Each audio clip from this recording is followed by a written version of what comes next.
स्वागत है आपका एक और वीडियो के साथ। आज हम बात करने वाले हैं एक ऐसे डेजर्ट प्लांट की जो आसानी से रेगिस्तानी मरुस्थलीय क्षेत्रों में या शुष्क क्षेत्रों में, शुष्क जलवायु वाले क्षेत्रों में पाया जाता है।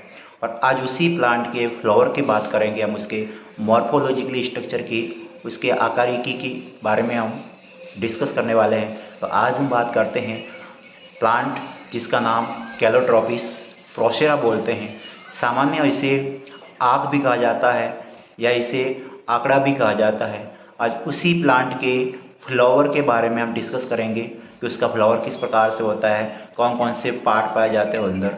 तो चलिए आज हम बात करते हैं कैलोट्रोपिस के फ्लावर की। तो देखिए ये एक कैलोट्रोपिस का फ्लावर है। इस प्रकार से ये और भी आसपास ये कैलोट्रोपिस के फ्लावर आपको दिख रहे होंगे। तो ये इस प्रकार की स्ट्रक्चर होती है एक कैलोट्रोपिस के फ्लावर की, जो आपको दिखाई दे रहा है। अब मैं अगर इस फ्लावर की बात करूं तो देखिए ये एक फ्लावर जो है कैलोट्रोपिस का, इसके के अंदर बात करूं मैं तो इसके अंदर कई प्रकार के स्ट्रक्चर होती है।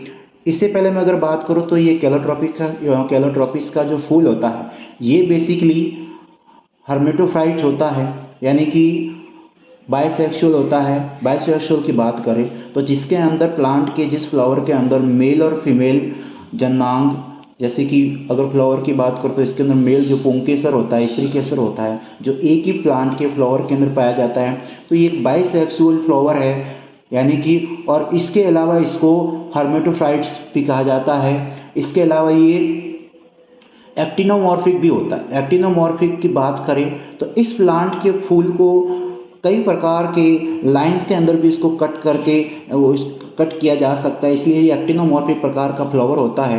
अगर मैं इसके फ्लावर की और स्ट्रक्चर की बात करूं तो ये देखिए आपको ये इस प्रकार से ये 1 2 3 4 और ये 5 ये पेटल्स होते हैं। ये पेटल्स यानी कि जो पंखुड़ियाँ होती है वो 5 प्रकार की पंखुड़ियाँ नज़र आती है आपको कैलोट्रोपिस के इस फ्लावर के अंदर, जो वाइट और पर्पल कलर का कॉम्बिनेशन होता है। आपको दिख रहा होगा ये पर्पल कलर है, ये आपका हल्का सा वाइट कलर आपको दिख रहा है। तो वाइट कलर और पर्पल कलर का कॉम्बिनेशन होता है इस आग के कैलोट्रोपिस के, अगर मैं इसके पेटल की बात करूं।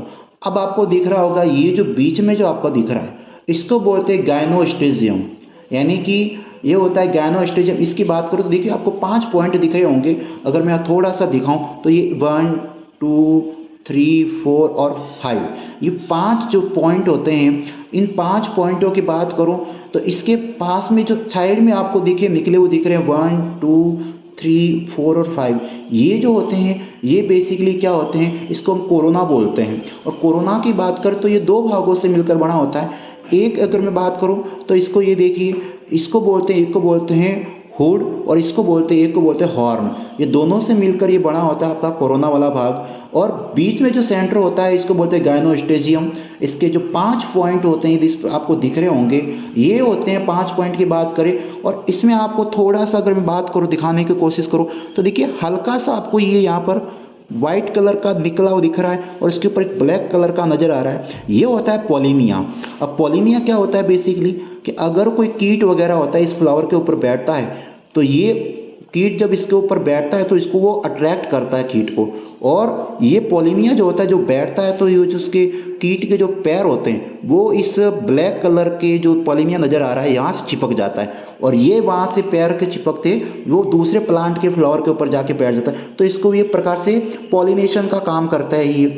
और इसके अंदर मैंने बताया कि ये पॉलिनिया होता है, इसके अंदर हल्का सा आपको दिख रहा होगा ब्लैक स्ट्रक्चर नजर आ रही होगी, थोड़ी सी हल्की सी आपको दिख रही होगी। और ये बीच में गाइनोस्टेजियम होता है। ये साइड के अंदर आपको 1 2 3 4 5 ये कोरोना वाला पार्ट होता है। और ये आपकी पंखुड़ियाँ होती है जिसको हम पेटल भी कहते हैं, जो पर्पल और वाइट कलर का कॉम्बिनेशन के साथ में ये होता है। अब मैं बात करता हूँ इसके नीचे के स्ट्रक्चर की। तो देखिए अगर आपको दिख रहा होगा तो यहाँ पर फ्लावर के अंदर आपको 5, इसके अलावा मैं बात करूं तो ये देखिए ये बाहर जो है ये इसके बोलते हैं, इसको बोलते हैं कैलिक्स। कैलिक्स की बात करो जिसको हम हिंदी में बाह्यदलपुंज भी कहते हैं। तो ये भी 5 होते हैं, 5 होते हैं जिसको, और ये जो होते हैं कैलिक्स की बात करो तो ये सेपल जो होते हैं ये देखिए 1 2 3 4 और 5 ये जो होता है ये वाला भाग, इसको बोलते हैं सेपल। जो भी संख्या में 5 होते हैं जो बायदल होते हैं, यानी कि बाहर का भाग जिसको हम कैलिक्स बायदल पुंज भी कहते हैं, और ये वाला जो भाग है जिसको हम सेपल या बायदल भी कहते हैं, ये भी संख्या में 5 होते हैं जो आपको नज़र आ रहा होगा। तो ये इसकी बाहरी संरचना है इस फ्लावर की। और मैंने जो इसके अंदर का जो स्ट्रक्चर बताई है, ये आपका देखो इस प्रकार साफ नज़र आ रहा है। देखो ये आपका पेटल वाला भाग है इसके। ये जो इसको बोलते हैं गायनोस्टेजियम।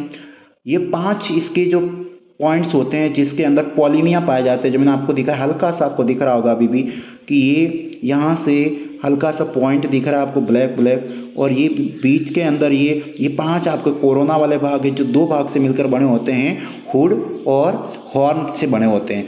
तो ये मैंने आपको, अगर देखो यहाँ से मैं थोड़ा सा इसको निकालने का प्रयास करूँ तो ये थोड़ा सा देखो आपको दिख रहा होगा हल्का सा, ये यहाँ से निकल रहा है। देखो ये जो हल्का सा ब्लैक कलर का दिख रहा है यहाँ पर, ये जो होता है इसको बोलते हैं पॉलिमिया। ये पॉलिमिया जो होता है बेसिकली, जो पोलंग्रेंस जो होते हैं कीट वगैरह जो इसको बैठते हैं, तो ये इसके पैरों को टच करते हैं, स्पर्श करते हैं, जिससे वो इसके चिपक जाते हैं।